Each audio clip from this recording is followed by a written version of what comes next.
I've even made introductions for you both. All right. And Joe, just like last time, this is where the show perks. It's the back end it falls down. I mean, as soon as I start talking, it falls down normally, but go on, let's go. I've got nothing to do.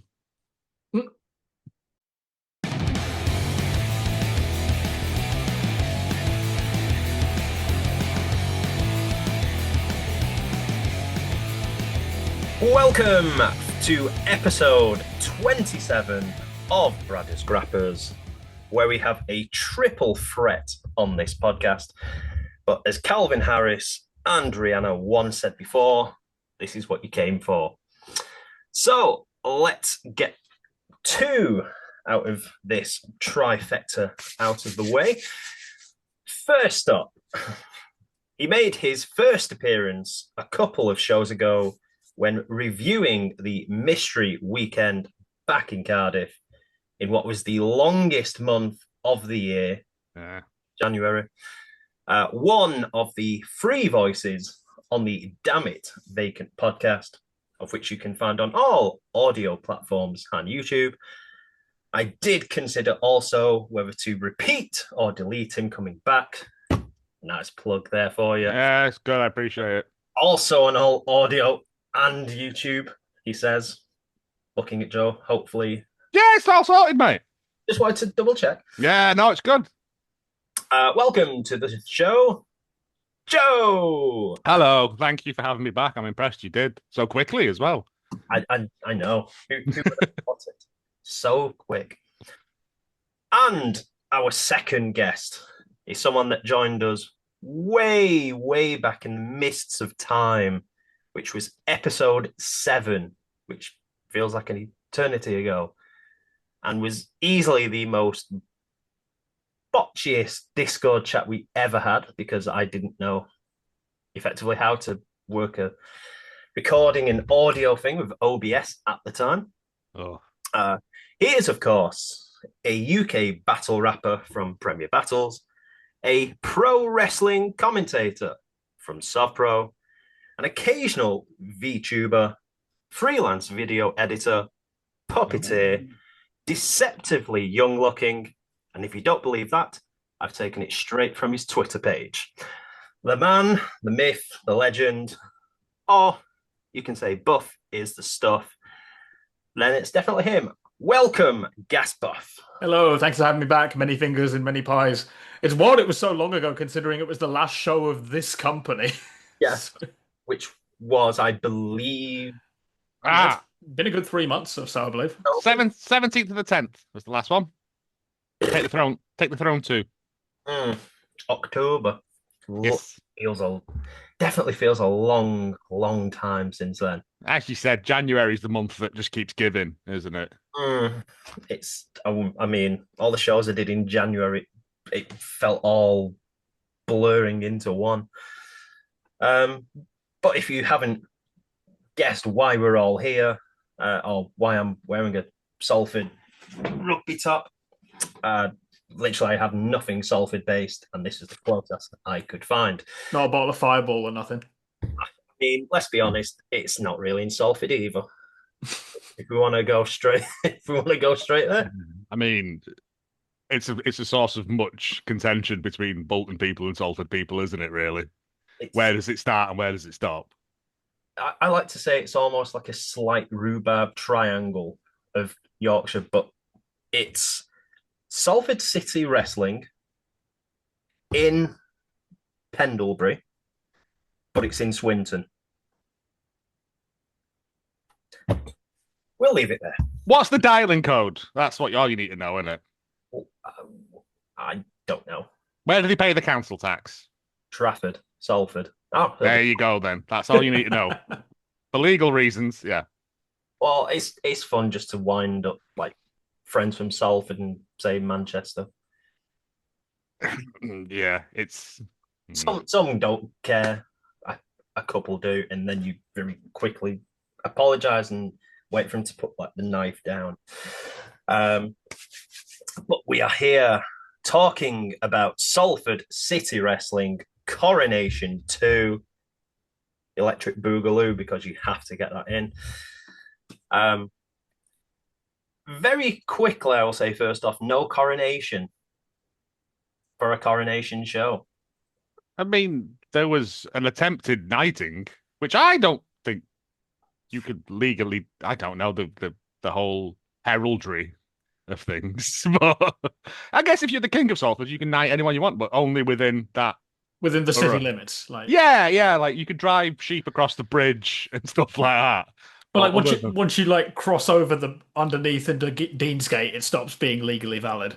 yeah, you're no longer a knight then. You're just a regular guy, like just carrying a sword. No, I think it's just because they're trying to keep their shows to the same names, aren't they? Hmm. Which I understand. A lot of places do. Because you know what you're getting then. Like if you go to Morecambe, Overboard, it's always the Rumble. It's just a way of keeping it thingy. Because then I'm not sure what the next one is, but I'm sure that's the same name again. Uprising. Uprise, yeah, it's just good. Yeah, a lot of places do. Oh, I'm not moaning. I'm literally just stating. So I will need a lot of help on the first two because I didn't see really anything in these matches. But Like because you were sat behind me and my massive head. Yeah, I didn't. Well, that and the ring post. But yeah, it was a weird spot to sit in. We could have moved any of those signs and sat anywhere, you know. I did sit on the table from like the third match onwards. Yeah. I almost felt like the puppet from like the test card. I just needed someone to be drawing. That was the only thing that was missing. Anyway, getting off point. Match number 1, Alex Boylan taking on Connor Patrick Riley.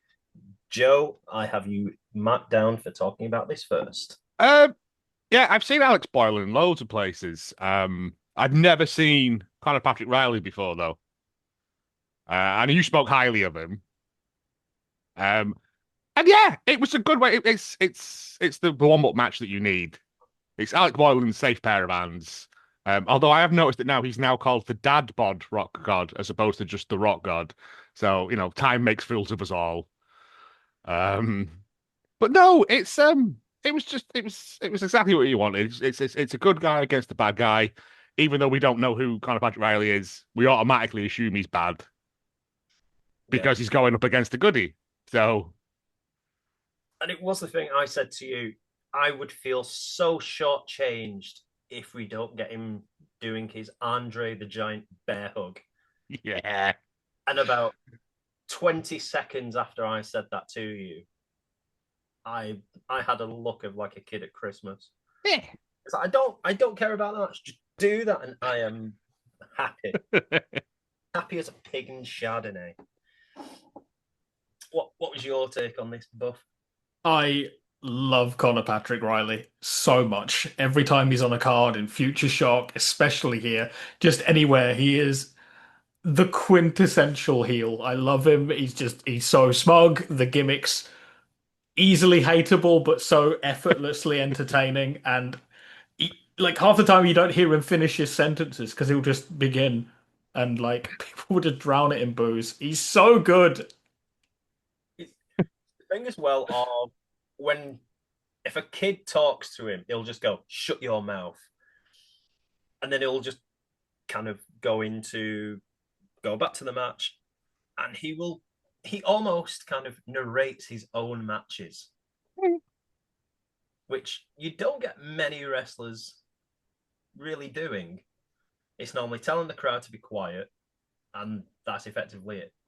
But he'll tell you the story while basically just beating you up, which I like in a heel. Like obviously, I'd never seen the Andre bear hug spot before. So it wasn't like he went like bear hug. He opened with "Not since Andre the Giant." And I was like, this could be anything, and I can't wait. That's this Andre the Giant on the set of The Princess Bride, Like where he did like a 47-second long fart. Yeah, I was like, this is getting weird. And people booed so loud I didn't hear the end of the sentence. So I was like, oh, I'm on the edge of my seat. That And is then- one of the things I really love at Salford is they will. Was it like it was about a year ago or something? And I think it was Nishki. It was Bigger Picture trying to do a promo, and they after 5 minutes they just gave up because they couldn't get a word out. There was just constant stream of booing. I think it was like 3 solid minutes when gave the microphone to Joe, and then Joe Young tried to do it, and even he couldn't finish it off. And effectively just said, "Was it Manchester's better than Salford?" And I thought, are you trying to get the crowd? But yeah, the spot he does of not since Andre the Giant has the bear hug been used so effectively, and then we'll put them in a bear hug, which, I mean, it's a good old school move, man. I'm all for bringing stuff. I like flippy boys and all this stuff, but I also love just seeing double axe handles off the top rope. Like, I love. I've said it before. I love Conor Patrick Riley. You shouldn't, but just the things he does, he's great. if they're good at their job, you're allowed to like them. That's the thing. It means they're doing their job properly. Exactly. So I've got down. It was an implant DDT by Boylan. Yes. Yeah, it was because my brother turned to me and went, fucking hell. All I saw was kind of Connor's face hitting the canvas quite hard. I think it was like a hammerlock DDT or something. Like he properly spiked him. Yeah, it looked. But this was my brother had never been sat so close. We were sat literally at the corner post. We could see everything. Like, yeah, it was. I don't like sitting that close personally because I feel like I'm going to get in the way because I'm a big gangly. But my brother was like, it's way more. What was it? It's way more better because he's not great at talking up close. Because you can see it, like you can see, like yeah, you know it's not, but that's still got to work. That's still got a sting, hasn't it? Oh, it was gnarly, wasn't it? It just looked grotty. like sometimes when you see indie wrestling and you're not familiar with everyone, you don't know what people's finishes are, and then you'll see like a move, and you're like, yeah, if he kicks out of that, then my suspension of disbelief is broke because I believe that like nothing else. I mean, if it looked like that from where you were and we're kind of like ringside, we just all looked at one another and went, ooh. Yeah, it looked great. Like as a finisher, I was like, well, he's dead now. He had a good run. So that was a win for Alex Boylan.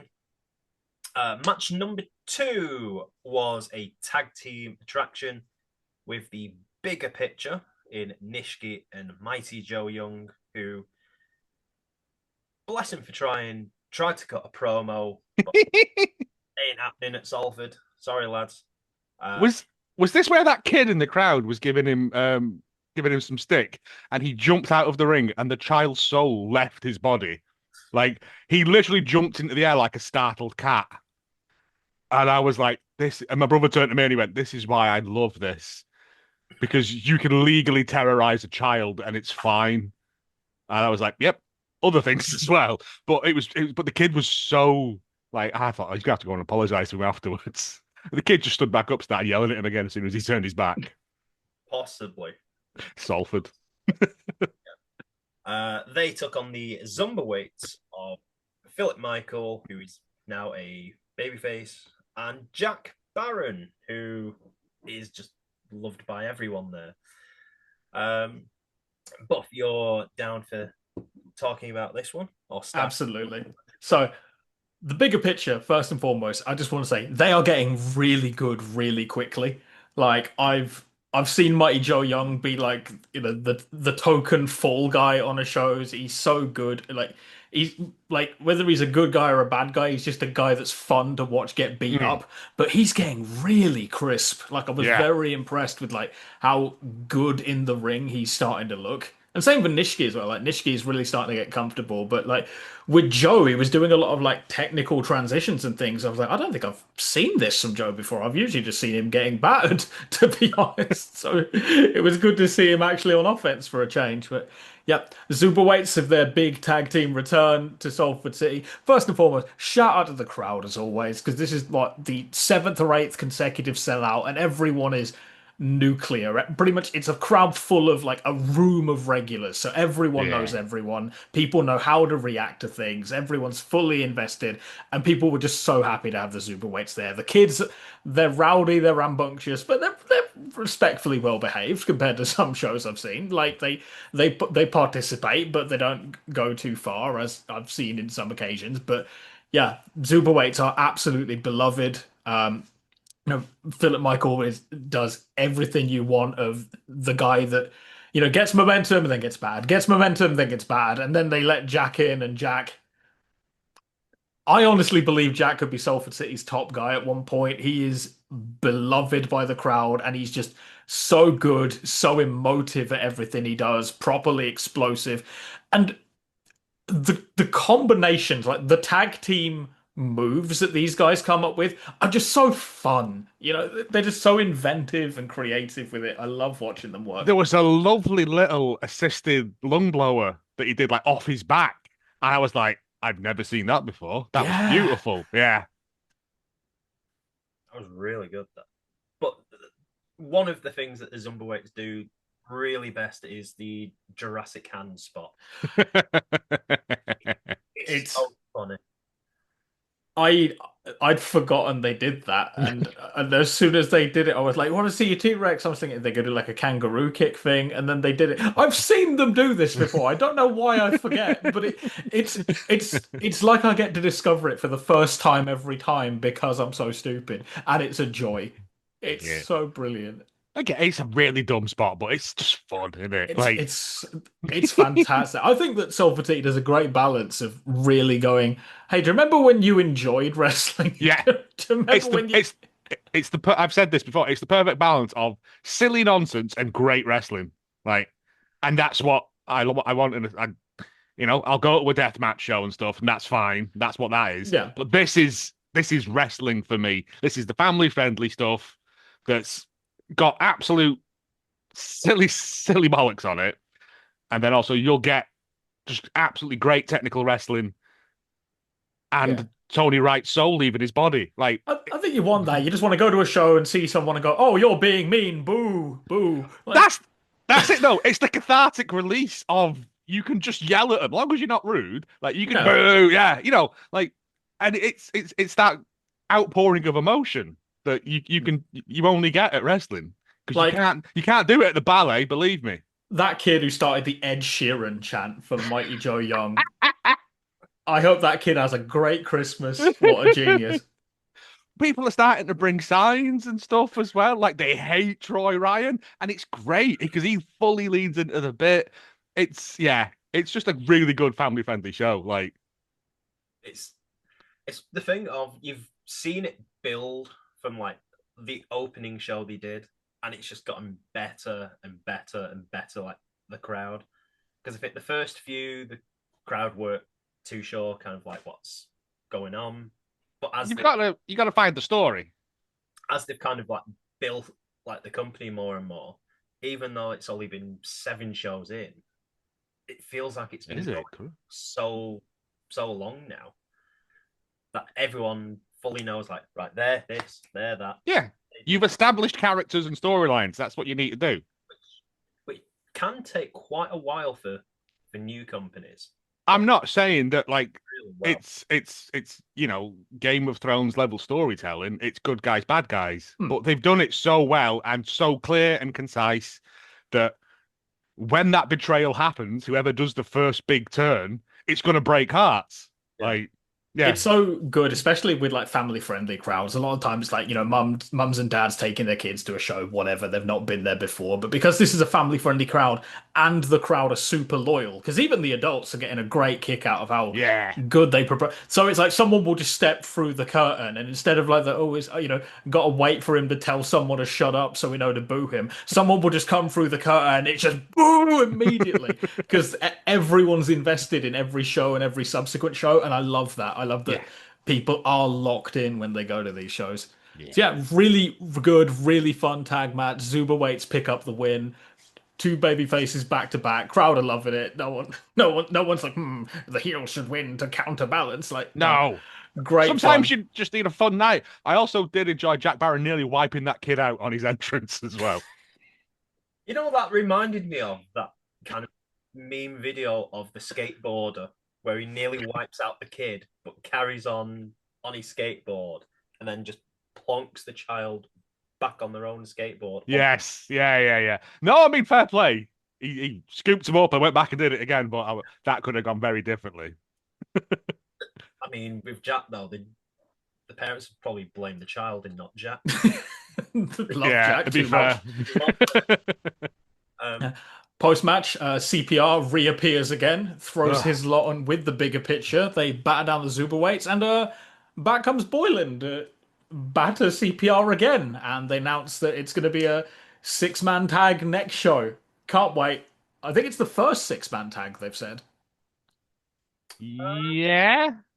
I think we've had three-way tag matches, I think, but I don't think we've ever had a six-man tag. I'm sure. I may be wrong. I'm trying to think. It's very weird to think Salford City, as small as it is, actually has a deep enough roster that they could have a six-man tag belt. I know. Like, that's crazy. Like they've got the super weights and Boylan. They've got bigger picture and CPR. They got banter bus. Got banter bus, yeah. And they've got the monarchy. They genuinely could do a six-man division. Ooh. Who would have thought they'd have like a better clue of how to do like a trios belt than AEW could? I know, right? Don't, because I feel partly responsible for that. I prayed for that trios belt for so long, and then it immediately happened, and I went, "Oh God, it's the cursed monkey paw, isn't it?" Yeah. There was one moment in that tag match where I thought it was the most needless move I think I've come across, and it's probably one that no one remembers. And it was Joe Young running towards, I think it was Baron, and just did like a needless knee slide across the ring. I'm thinking, the ring isn't that big. Did it look cool? No. Oh. I've literally just put in like massive asterisks. Needless slide, Young. Please don't. I mean, it's a good job he was playing heel, because imagine if he was babyface and it sucked. Like, at least being who he is, he's like, yeah, well, you know. In hindsight, it probably works because he's kind of like the heel, but I just thought, why? Loved it. Oh. Match number 3 was the 4-way match, which I was looking forward to. Oof. I mean, the talent just alone in this match. You have Tony Wright, Bentley, Decker, and Big T. I mean, just that lineup alone, you know it's going to be an absolute cracker. Unsurprisingly, everyone kind of gangs up on T to start off with. Big T just being Big T, really. Just Big T all over him. swatting people like flies. My one disappointment was that we didn't get the pylon and him going rah out of it. Because I love that. That's one of my favourites. The one thing I've got with T, if he lay in the ring, would he fit? He could probably use the ropes like a hammock between his arms and his feet. Yeah. Just say, can you just like bring your knees up to your chest while we pin you, T? just hook both legs. Match spills out to the outside. And then I think you had Big T going to throw Tony into the ring post. And everyone... He was going to throw him into the crowd. At one point. Yeah. And I was like, oh, he's only a baby. Don't kill him. But it was all like the little kids look. But this was the weird thing. They hate Troy Ryan, but Big T, he's all right. Like, there was cheers for Big T. I think like Big T, he's just kind of cool, and he like you're like, oh, he's a giant man. You don't want to get on the wrong side of him. It's like you see him everywhere. Like you see him with Ian Skinner or Troy Ryan or anyone else that he's the heavy for, and you're just like, yeah, but Big T's just kind of cool, and yeah, oh, he is. Yeah, he just His hands He's like shovels. he's hard to hate, and that's partly because he's terrifying. So when he batters someone, you don't feel like he cheated. You're like, yeah, fair enough. No, I'm not going to argue. Because That's my dinner money. it's the thing at catch because he's a good guy there, and I mean some of the matches he's had there has been like really brutal, and then you see him in Salford, and it's almost like I'm going to take that, but I'm just going to beat the hell out of every single person. Mm. But again, being that big, you don't have to do a lot. You work to. I'm the giant. I don't have to do a lot. Everyone else has to. I don't know. He puts a shift in. Oh yes, but even so, Yeah, it's a lot of people coming at him. Yeah, I get what you mean. yeah. But I was gonna say, did you see when T was thrown into the ring post? The ring move a good foot. Yeah, it got closer to us, and I was like, "Don't like this." It was just when all three of them threw him into the ring post. You could hear voices from like the right of us just going, "You see that ring post move? You see that ring move?" I mean, to be fair, at any point, two of the corner posts were up off the floor on that ring. Like, I mean, it's. they normally are. I know, but this was like you could get some. You could. I'm glad that we're sitting there. Don't put your foot under there because you'll get But this was so much fun. Then we ended up with Wright, Bentley, and Decker just basically having their own little freeway. Then it kind of just went into a freeway for a while. Tony Wright hits the claim to fame. Famouser. Went to pin. I think it was Bentley. yes. I mean, Decker had hit the Hangover before that, or Hair of the Dog, whichever one is side. I don't know what the correct name for it is actually, like the side slam thing that he does. And that didn't. That's normally his finisher, but he has moved on to like a pedigree. But yeah, it's not enough. And then like someone reactivated Big T. Someone put 50p in the slot, and the boys back up. I will add like the little video clips I've done to like these matches. So the slap that Big T does to Tony's back. My brother was at the bar and he turned around and went, "Big hell." You could hear that in actual Salford.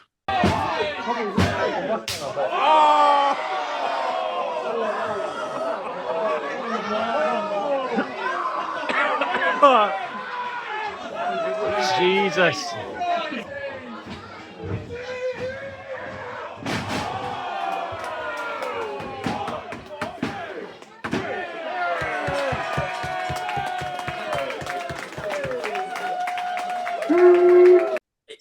It's like that scene from Father Ted. Fucking hell. Talking about, they'll be hearing the explosions kind of like the North Pole. I just imagine like someone just heard that noise. It was How loud it was. It was, I think, possibly one of the loudest slaps I've ever heard in wrestling. I'm assuming because Big T's hand is so massive and Tony Wright's skin is so tender and delicious. Well moisturized. He's so delicious, Tony Wright. I'm sorry. He smells terrific. Was it your brother that had spoke to him after the match and said, "How's your back?" And he went, "Yeah, it's like, you know when like you've got a burn or a scab and your t-shirt sticks to it. I have to keep like peeling it off my back." Oh my god! And I was like, "Yeah." It looked like it hurt. He turned around at the I think Darren he brought one of them the gold shirts off him, and he went, "Can I just have a look?" And he went, and it's just this massive handprint on his back. I think like in Waterworld you could use that to find land. Like it's huge. So unfortunately, I spent the entirety of this match and entrances in the bar queue. Shout out to the bar staff every time. They are brilliant. They are wonderful. They put in an unbelievable shift considering that venue was holding 3 events at once. Yes. There was a bingo across the way, and there was a side room, which was, as far as I could tell, having either a disco or a hen do. So they are working their asses off to run They got 3 bar queues at extra people in at one point. Some other people came in to help out, like because some lass come on and just took a coat off. And was like, right, what do you want? And I was like, okay, yeah. But it's not normally as bad as it was that night. But yeah, it was the longest I've ever had to queue there. But again, But it's not even mind. like you can't see the matches. Oh, as no. well. Like, the venue itself is so nicely set out that you can just turn around. It's only like, like literally as I was finally getting bored and picking up my pint to turn around in my chair, I heard the 3 count. I was like, oh, okay. But yeah, it was just a really good.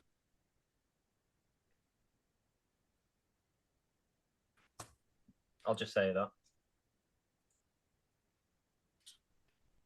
I didn't hear what you said. Sorry. Yeah, we're not in stunned silence. You cut out for a second. You cut out for a wee bit. It was like I was trying to lip read, but it's really difficult.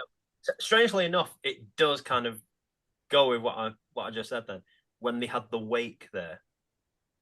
Oh, We have a wake at the same time as the show. No. Before the show, normally that little side room you can go and wait in before they open. So the first time I went, we went and had a beer in there. Second time we went in, I went to the bar and I'm like, hang on, this feels weird.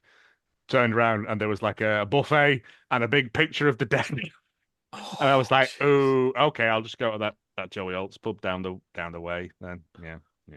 But I think you messaged in the group saying, just to let you know, don't go into that side room. there is a funeral and they drank all the Guinness.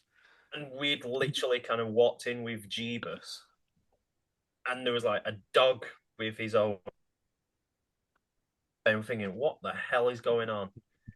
But they were making people having to queue in that room to get in, and then they very quickly went, "No, we'll make you queue outside." Yeah. That was an experience. That's something I can put down in a wrestling storybook in years to come. Yeah, Jeebus has to do a book. Oh, I think I've mentioned this to him in the past because I think he's on nearly 300 odd shows now. This year, probably knowing Jeebus. I think he posted last year. He was on like 300 odd shows. So I'm gaining. Yeah. I'm still about 190 behind him, but I'm gaining.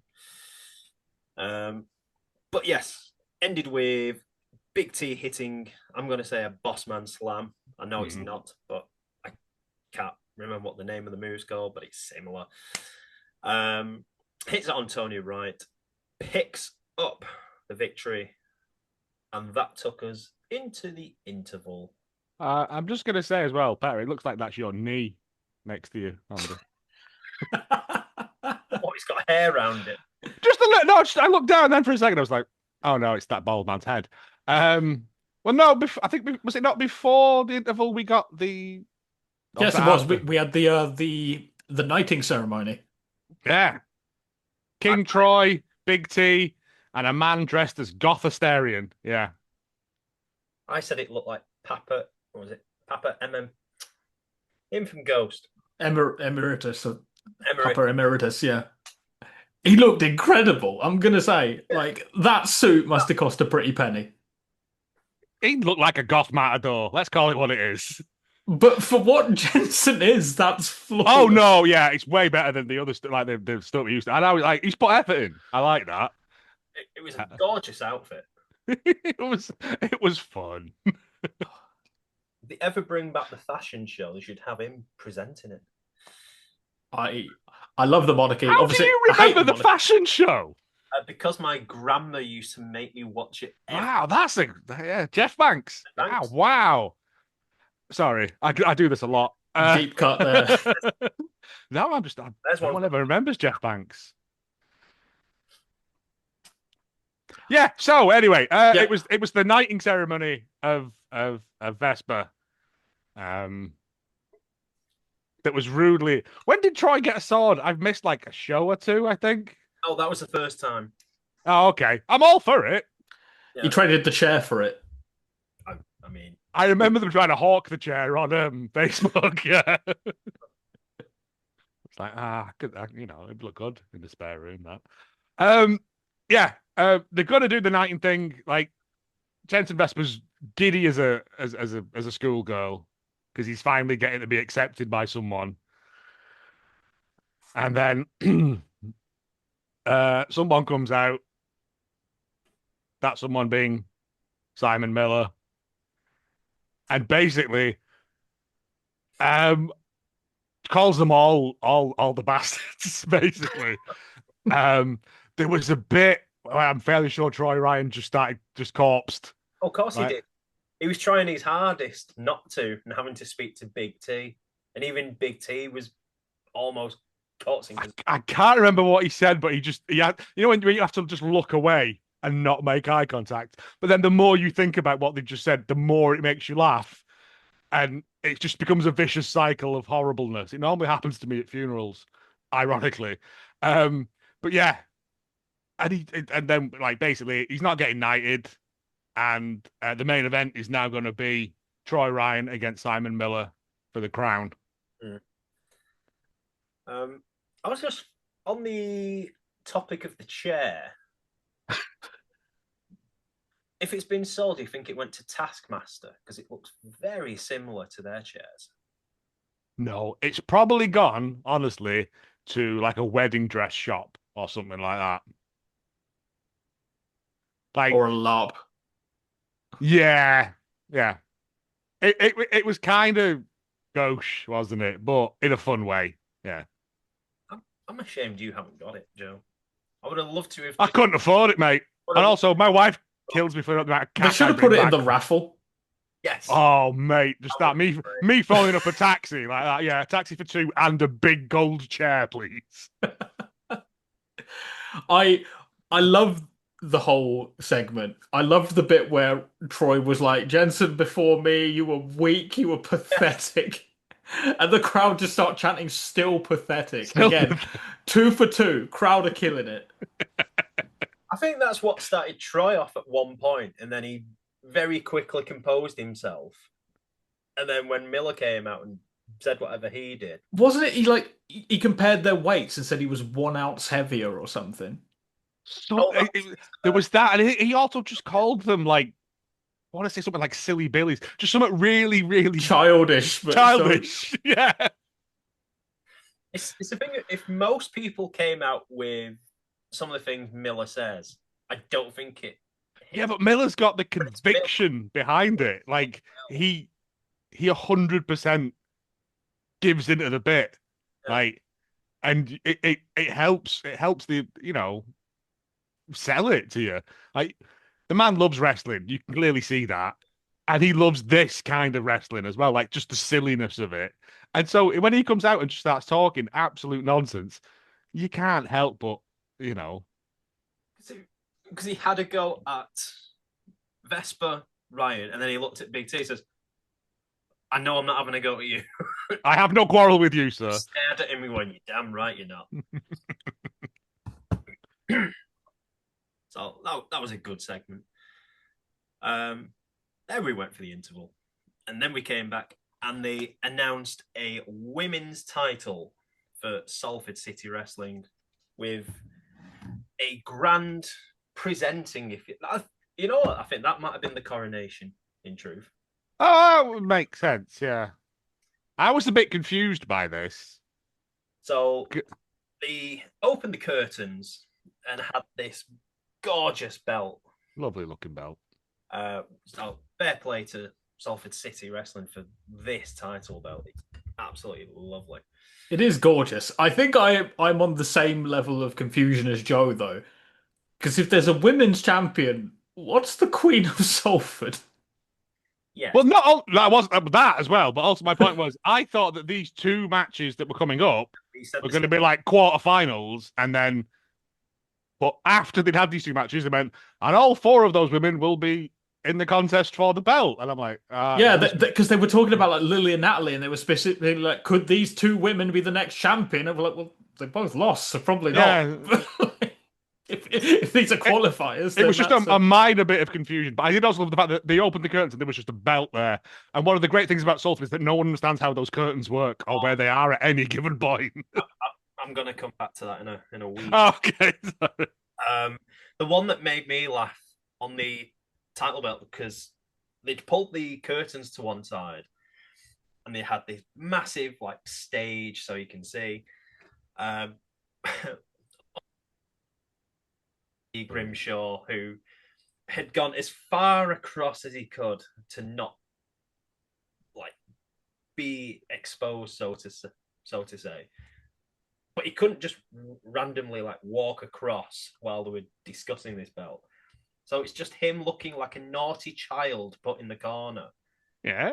And staring into the wood and just stood there the entire time while saying, "Look at this glorious belt, ladies and gentlemen. Look how glorious it is. Look how regal and everything." He should have done the woman on the Jazz, game like- show thing. Yeah. Glamorous assistant. Yeah, that's the one. I was going to say Jerry Halliwell in that Turkish game show she was on. Which you can just see Steve just stood there just thinking, hurry this on, I need to go over there now. We're just doing it to wind him up. Just rib him a bit. Possibly as well. Was funny though. Then, as you said, they announced Lily Winter and Natalie Sykes for coming out. And then you had Natalie Sykes cutting a promo, hyping up Lily Winter, saying, "She's your queen, she's this." Technically, she isn't the queen because Alfie is. Long story, kind of Sykes Costa. Lily cuts her off anyway. Does a really good promo job, has to be said. Cuts off Sykes saying, "You're to blame, I didn't win last October.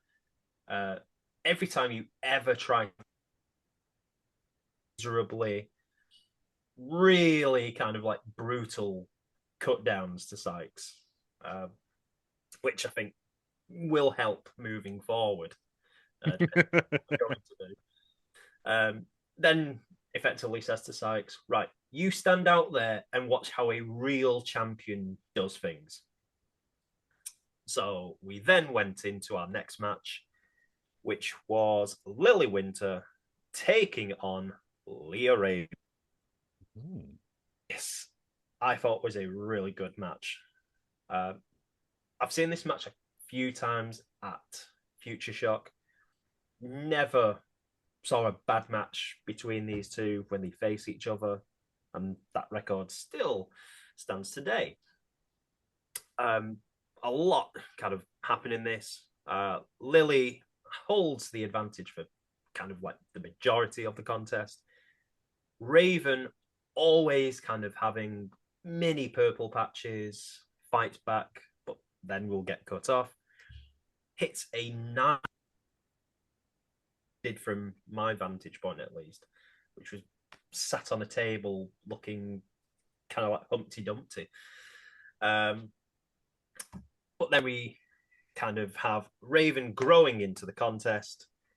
Leah gets onto the top rope, or starts to at least. Sykes then runs, grabs her leg. Ref Steve gives it the big get out. Winter is not happy that Sykes has been thrown out.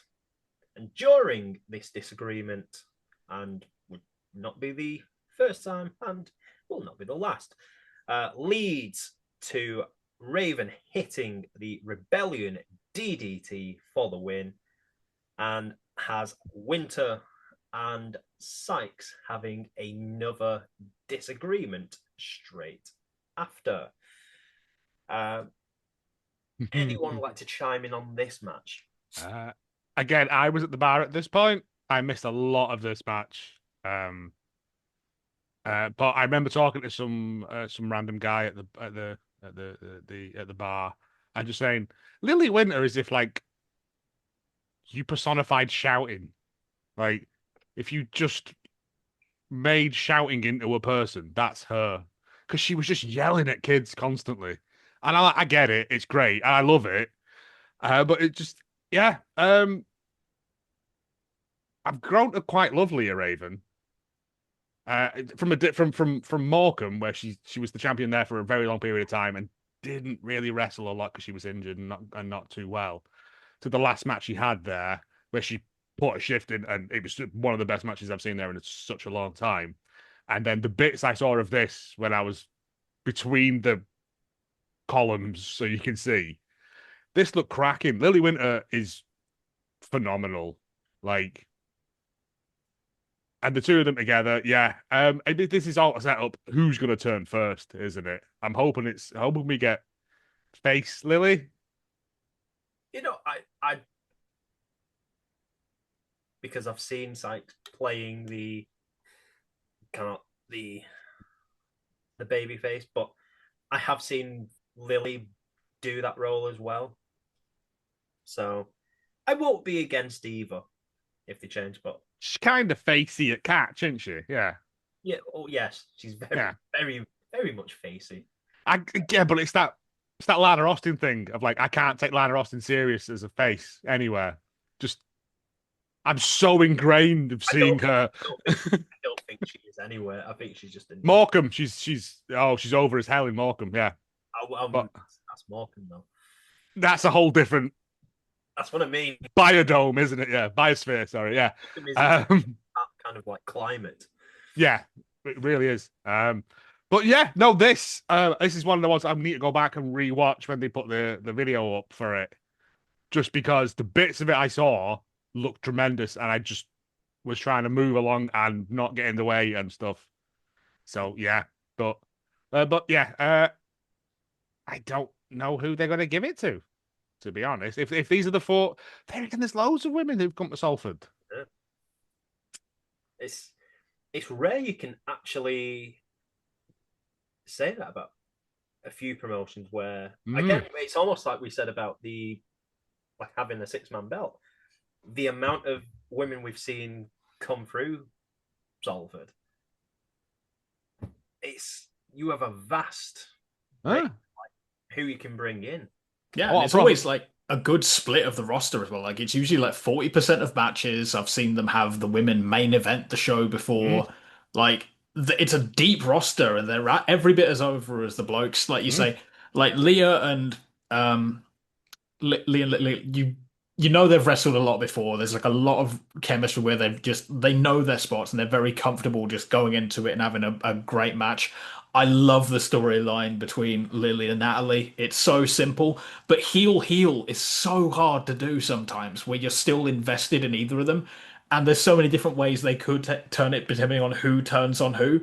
And they don't even need to turn them face when they do it. Like Natalie turning on Leah and going on to be like a worse person and a bigger heel is worse still on Natalie Sykes. Like I'm here for it. I'm 100% on board. Make it happen. You have the power. No, but yeah, I never thought of that because I was like, it's normally someone's got, and I'm like, I could put up with a face Natalie, like, oh, she's hurt my feelings and big bottom lip and that, but then also just wreak them every match. She just comes in and just kicks her in the head. Yeah, yeah. Oh, it's good wrestling, isn't it? Just a bit. So we then have, as I say, Winter and Sykes arguing. The crowd basically, especially the kids, are just going fight, fight, fight, fight.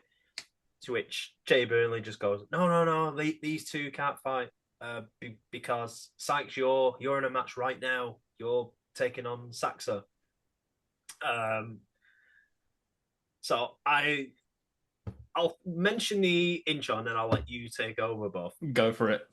But I have clipped it and I've watched it so many times and I've laughed. So Saxa kind of like high-fiving the kids, getting everyone on her side, goes up to Lily Winter to kind of high-five her, is blanked completely by Lily and kind of gives this little shrug and okay, and just walks off. It's nothing, but it's her facials and kind of like her demeanor over it. It just makes it so much. It's just so funny. I've lost track of how many times I've watched it. I live a sad life. I can't help it. No, it's fine. When stuff gets you like that, with stuff that's the little subtleties. Yeah. To be fair, she did like repost it, Saxa, and quite a few of them have laughed. Stupid.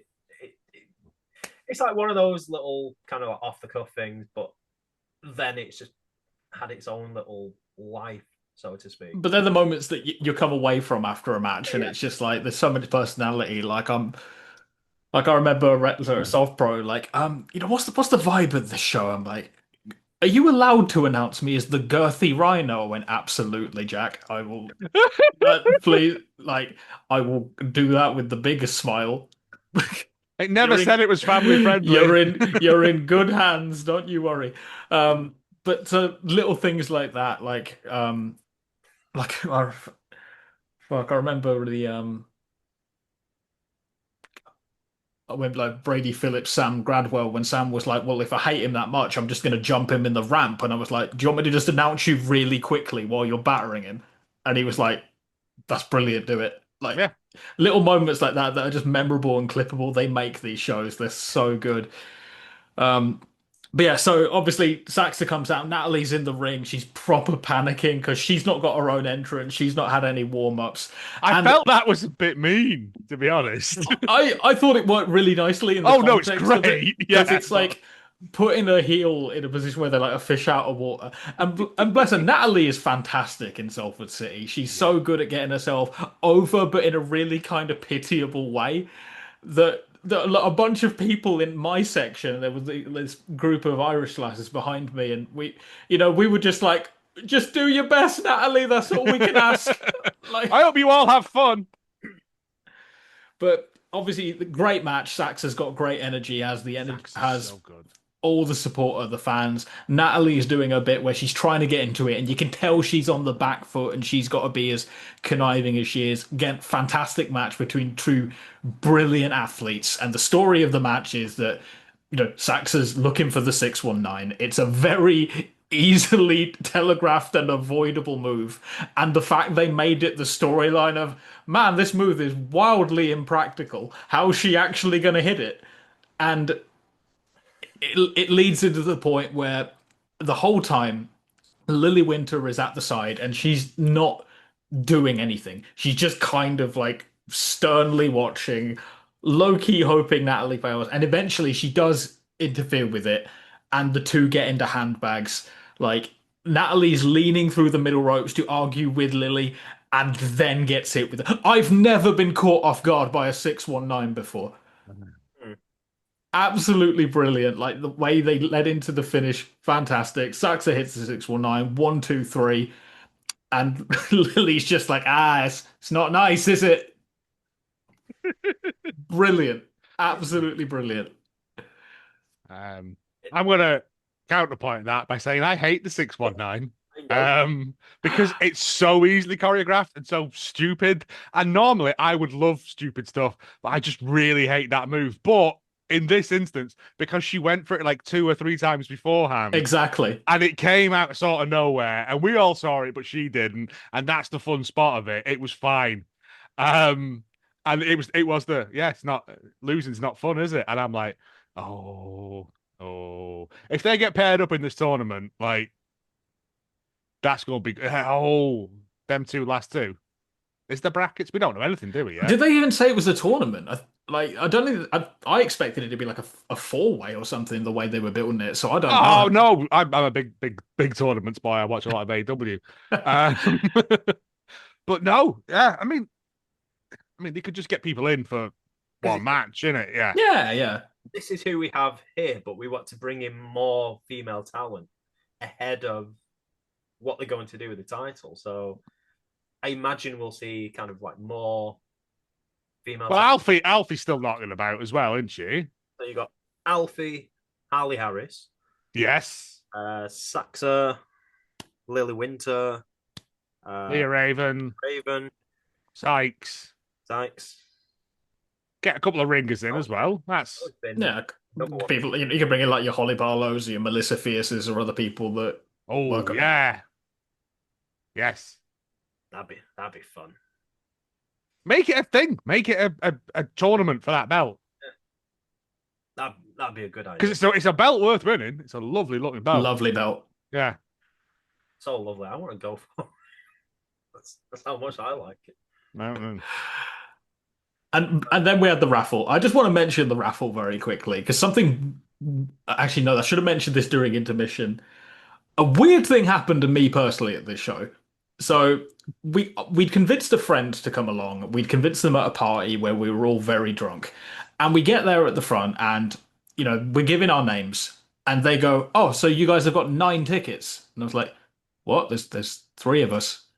And I'm sitting there thinking, have I drunkenly ordered us all tickets more than once?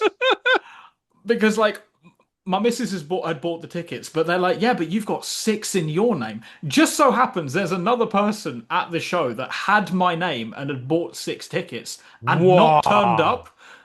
So I was just like, and like he'd bought a photo with Simon Miller. So they're like, "Is James Williamson in the building?" I'm like, "Well, Yo. technically yes, but like, I didn't want to go up to him and like Simon be like, "Did you buy a photo, Ghast?" I'm like, "No." No. Smile. Someone else did, and I'm reaping the benefits. But I just thought that was really strange. That's Like, weird, man. I've ne- That's one of those weird moments. Yeah, like did I buy us 3 seats each for I'm some literally, reason? I'm literally like checking my bank account during the intermissions, and if there's like, but no, like just a doppelganger as it turns out. Wow. That's Chances. lovely. What are the chances? I was going to say, the curtain incident, as we were talking about earlier, poor Saxa. But then it happens to a lot on these shows, I feel. There's nothing to say where the curtain opens. Just put a bit of tape on it. And yeah, I think we said that. And Saxa kind of went through one way of the curtain. It goes very Morecambe and Wise, yeah. And I mean, she did not want to draw attention until Tay Burnley's in the ring, kind of providing commentary saying, "Go on, Saxa, keep going that way, keep going that way, keep going that way." Our section was chanting like, "Right, right, right." She did I mean, grabs. it's Salford City Wrestling, where no one knows where the gap in the curtains is. Use it as Tony an Wright gave advertisement. up on it. He's just like, "I know where the door is." I'm trying to think who it was. Oh, that was Tom.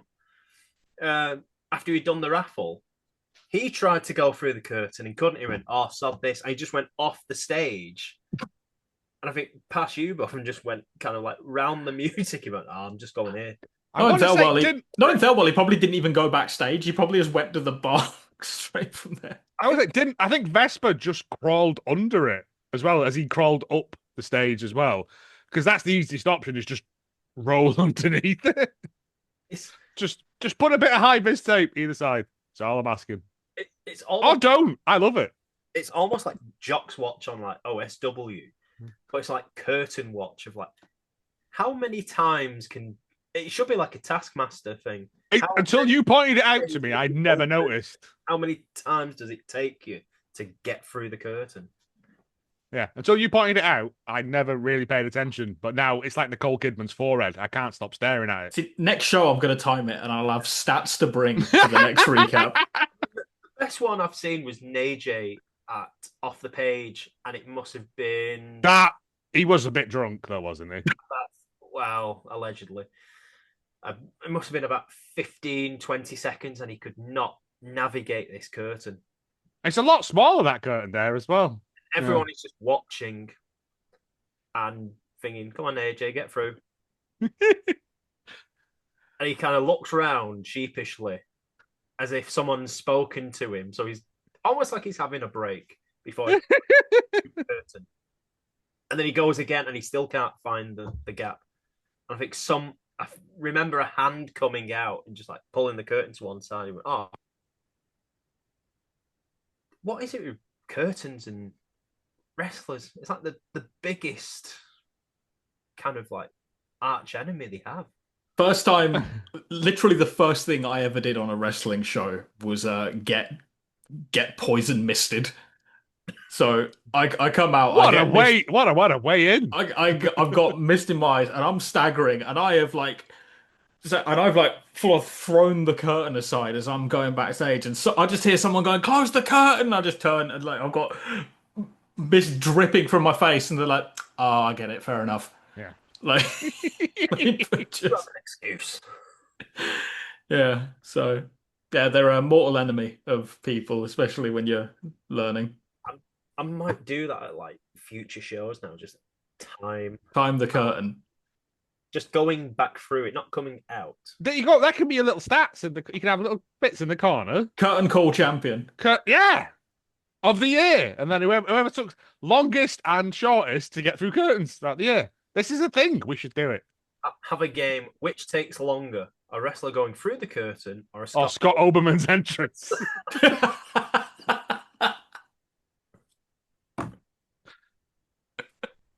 That's what you need. And to be fair, you will never beat 7 minutes at catch. I went for 2 Wii's in that time. Yeah. It was the fact that Troy Ryan ended up doing, I think about, what did he do now? He did about 12 press-ups. Oh, no, sorry, 20 press-ups, sat in the crowd, got back in the ring, did star jumps, went to the other side, chatted to someone else, asked, is he coming out yet? And then you had Greenwood and Mark Adams sat on the two kind of like turnbuckles. And the editor just went, I'm putting my camera down. So he put his camera down, just sat on like the ring apron. The other photographer did the same. And then we got to the end of the song and he started to play it back again. That's the biggest crime. Oberman came out, tapping his wrist as if to say, what happened? What happened? Does his whole entrance, gets in the ring, and one. I won't use the actual words that was used, but Oberman kind of stood as he is, heroic pose, and a fan from down below chants, "Are you taking?" Actually, no. Well, he went, "Are you taking the fucking piss, Oberman?" Yeah, that's what he does, mate. Looked at him, and then Troy just decided to like beat him up for the next 2 minutes, throwing him into a wall, couple of walls. It was. You had to be. This was Atomic, then, I'm guessing. No, it was Catch. Oh, okay. But yeah, no, Oberman. The worst crime Oberman does is make me listen to Metallica songs. Like, You're not a fan. not of that early Metallica stuff. Yeah, Black Album's a bit. Not a bit of snob. Where are we? It's when James Hetfield started main going, event. Yeah, like that. Yeah, main event. Joe. Troy Ryan against Simon Miller in a battle for Salford's soul. To put it Yeah. I'm going to say Troy Ryan, like, unlucky that Anderson Daniels is gone now. Like he's you know he's decided to give it all in. Fair play, made the decision. Troy Ryan's running with it. He looks tremendous. Like he looks genuinely scary to me. Like from the first time I saw him, when he was like a big lad, but he looks cut, and he looks like he would cut me in an alleyway for like my McDonald's takeaway.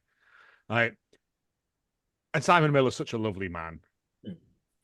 All those, have you seen all the photographs that they did on like I've not seen all of it. I've seen a couple. No, I mean I didn't go through them all. I'm not a weirdo, but like it was just no. It was just like he spent time and chatted with all them kids and that, and it's that's that thing that I love about this, is that you get that moment with someone that you see on TV or you see on YouTube or whatever, and them kids are going to be chatting about that for ages now. That's what I love about this. But this match, again, I'm going to put it up there. I've not been at Salford for a while, but this is one of the best matches I've seen there in a while. Simon Miller just gets it. He gets like the tempo of matches, fighting out from underneath. Troy Ryan, like, at one point becoming really, really unsure about whether he could win this. It's great. It's like, yeah, That's why I love wrestling, man. Like stuff like this. I'm not very good at articulating. I don't make notes. I just watch stuff and then immediately forget it. He's just a superhero, Simon, isn't he? Like he sits down at his office job, he makes YouTube videos, and then he just does like a Yakuza shirt rip, and then he's just a brick shit house of a man that is every bit as good at the thing he critiques. It's so good. Yes. Yeah. That's the thing. Is that but I said to my brother, it's like my brother's like, who's that? And I'm like, it's a guy who does YouTube videos about like not criticize wrestling, but like reviewing wrestling, and he's overwhelmingly positive about it because we need more of that in the wrestling community. Like it's easy to be negative about things, but it's a lot more difficult to be positive about the good things that are there. And Simon Miller does that. And he's just like a little ray of sunshine, isn't he? Like 100%. he's just like a 100-mile-an-hour hug coming at you. Like if they did a Care Bear in the form of a wrestler, Yes. he would, yeah. Oh, make that happen, someone. But yeah, no. And just watching him against and Troy Ryan trying to be like, and it's just, yeah. I'm glad he showed up. I'm glad that we got this. because he's Miller, who announced that he announced his weight and then said was it 1 ounce? 1 ounce. And drew a massive cheer from the crowd. That's how you know you've got the crowd on your side. Plus, they said he was billed from Salford. Right now, I'll suspend a lot of disbelief in wrestling. Strangely enough, you know the lads that were to the right of us. Them lads that sat on that table. Yeah. They didn't actually use the term when they said from Salford. He went, "I'll disbelief some things, but have you heard his accent? He's not from here." For like a good couple of minutes, would not let this go, saying he's not from Salford. We know that. It's a bit. Are you aware of wrestling as a concept? It's like the fact you say currently residing in, as in has a travel lodge in. Yeah, technically. You know, The Undertaker wasn't from Death Valley, Nevada. Like, don't ruin the illusion. Sting didn't even surf. Like, yeah. Because the thing was, earlier in the night, when Miller was saying Salford, he did once or twice. He said Salford. Said Salford, and then boo. Which is an Americanism, if nothing else. He sounded like Jimmy Carr saying Salford. You just needed Jason Manford to. He only comes up here when he wants money off the plebs. To pay for a new face. I thought you meant Miller. And not pay his tax. But yeah. This was great main event. This was really a tremendous main event. Again, my brother was through this because I don't know whether they had a lot of time to like sort out stuff. So my brother was privy to a lot of the holding in the corner calls, like they do, and he was like, "It's like a secret language." I was like, "Well, yeah, they're obviously not going to be like, okay, I'm going to tell you at the corner, and then you throw me back, and then like, it's all shorthand." Like he's like, "No, but it's fascinating." And I was like, "Yeah, we're both too old to take up wrestling." Like, because did you see it when after Big T had slapped Troy Ryan's chest, Miller grabbing like Ryan and putting his arms behind him, and going up to Kid saying, "Hit him, hit him." Yeah.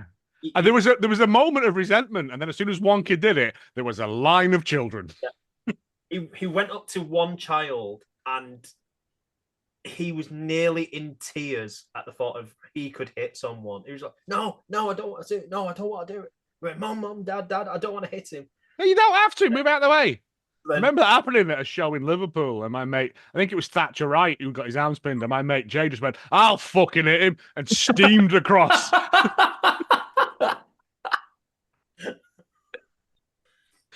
Because the thing was, he'd gone from that kid to the next one, and I'm sure he properly thumped Ryan in the no, he did, but it's kind of weak kids' wrists. Yeah. But it's still a really good thing to do. Like, because them kids are like going to be like, "Oh man, you know who I beat up at the weekend?" Yeah. King of Salford, mate. It was the thing of he took like a really solid shot, and then Ryan kind of dropped, and you could see Miller's face almost laughing. And as he picked him up, you could almost, it's almost like he said to Troy, just going, "Are you okay?" And you could just see him kind of like just put his hand on his chest. Just, He's selling for the kid, mate. That's what it's all about. oh, so funny.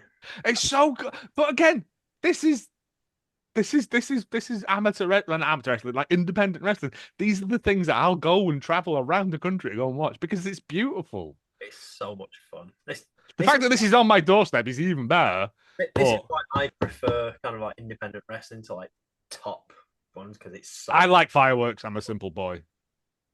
Oh, I'm just trying to read me notes. What have we? It ends with a. I'm sorry. Go on.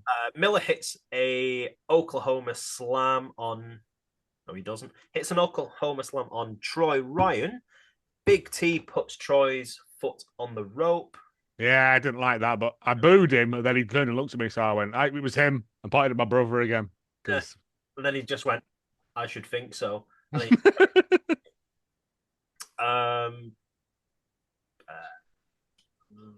don't understand what I'm... I know it ends with a surprise roll-up. Yeah. So Big T gets on the ring apron and shouts, "Baldy" at Simon Miller. Miller wanders over to him, then gets rolled up with, as Simon calls it, the most devastating move in all of professional wrestling. He had, if I remember, he had the tights and the ropes. He wasn't taking any chance. No, it was all of it. Yeah, 100% selling it. So ended up with Ryan winning. I can't remember. That was it. Miller then hits a spear immediately once kind of like Troy Ryan turns round. Big T drags Ryan out of the ring, tries to put the crown on Ryan, who does not know where the stage is and ends up falling nearly off the stage and almost kind of falling between the ring and the staging area, which I just about caught. I need to find out how big that gap is between, because some people step across it and some people will drop down and step up. So it's either it's too big to comfortably take, or I just need to know for my own personal memories. Well, he did have a step at one point and then it broke before the last event. Yeah, overall, how did you think the show was? Great. Absolutely. Like, they don't miss, do they? They're just fun. They're just start to finish fun. Everyone has a good match, but there's still enough just pure wrestling entertainment that, if you're a kid, you enjoy it. If you're a parent, you love it. If you're there to see like genuinely great British independent talent just have good matches, you get that as well. And there's a lovely bar and a lovely venue and regular crowds. Everyone's super invested in everything that happens. You don't feel the need to be like pretentious or overthink it. It is the purest form of indie wrestling, and I adore it. 100%. Yeah, no, man, 100%. Back it up. There was not a duff card, not a duff match on this card. Everything was there. Everything was where it needed to be as well.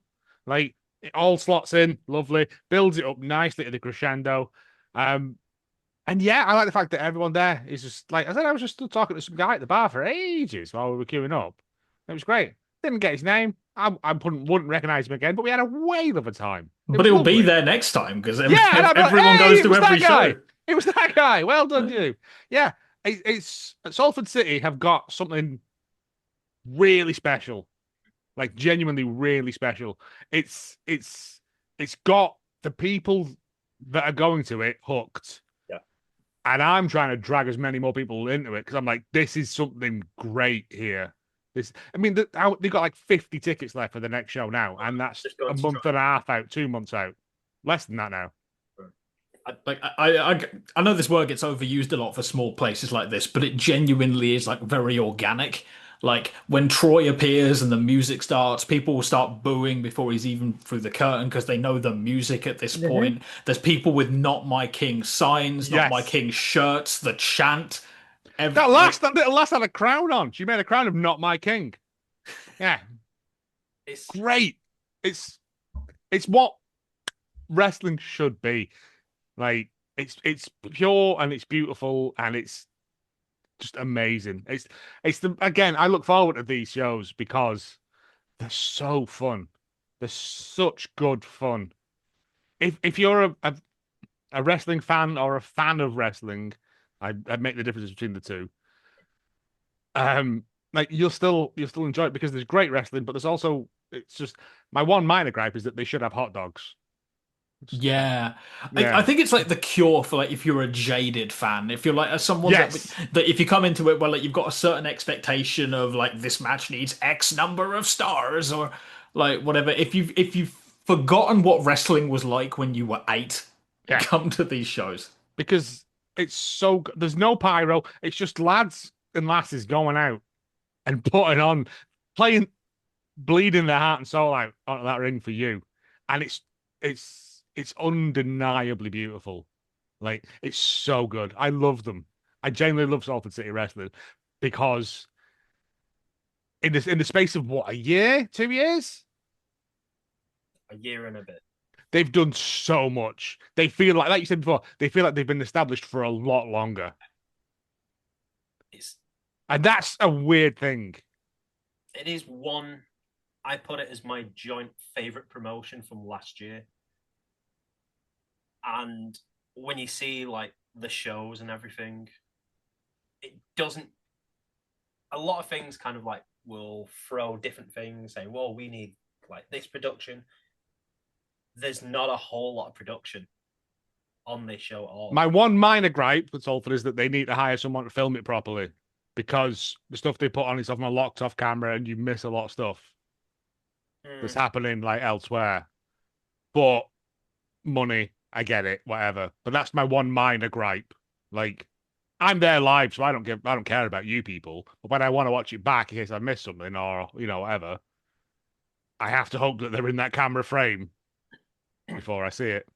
But it's the thing of even with as little production, it's the show itself and the crowd all together make that show. The crowd make it. I think that's what it is. The crowd make that show. Is all them little kids running about in luchador masks, kicking fuck out of each other. It's great. That's what a wrestling show should be. There's a raffle. There's people selling T-shirts. There's like it's a quintessentially British tradition, and Salford are doing it tremendously well. I love one thing I want to mention, like a little thing. I don't even think this is pulling the curtain back because if anything, this is so beautifully in character that it. Even if you like look at it for the magic of he is still the wrestler in this moment, it makes it funnier if anything. Conor Patrick Riley went to the bar at some point and he's like fully hooded up, like pulled the hoodie tight so you can barely see it's him. And one kid recognizes him and just goes boo and brings his mates over to boo Conor while he's queuing up for a pint. See, that's beautiful. I love it.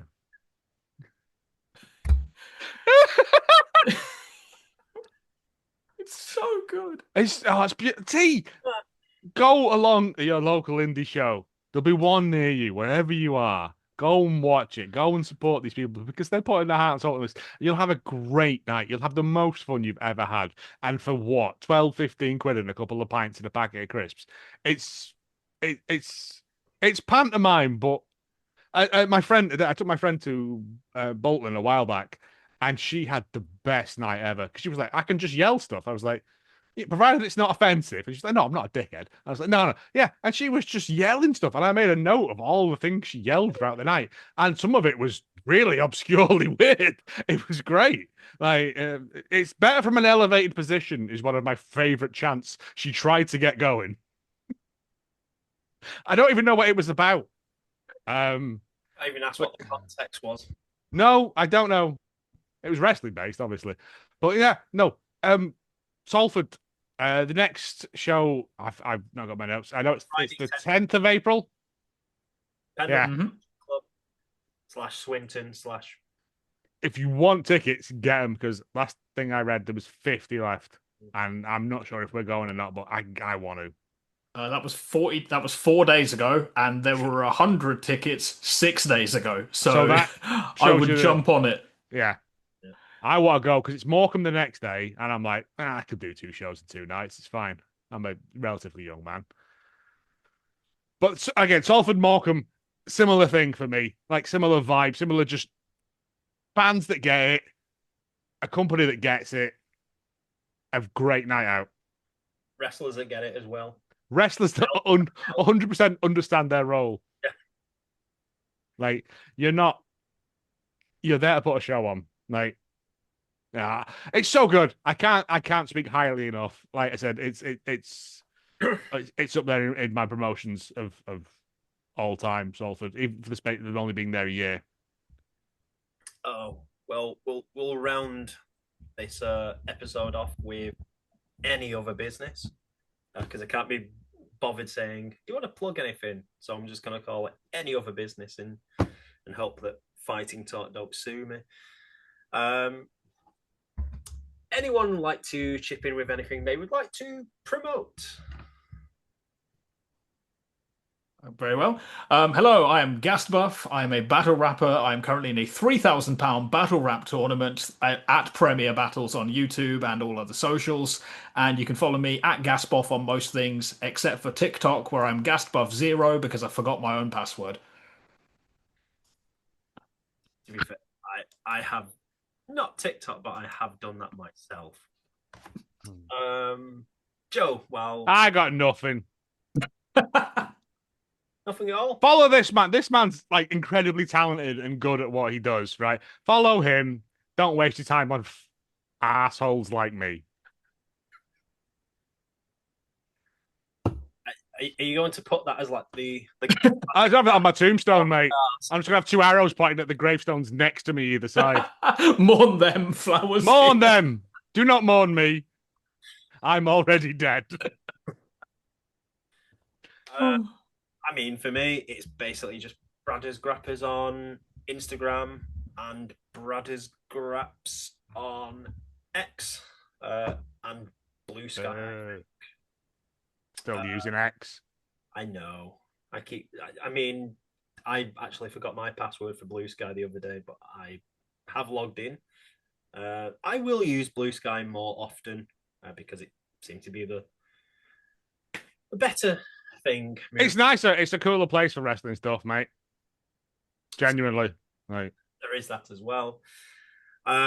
Salford stuff I will literally put underneath this, but I always put the links and socials anyway, as for both Gaz and Joe, who is a bit shy at promoting his own stuff. Nobody cares. It's fine. If they care enough, they'll find me.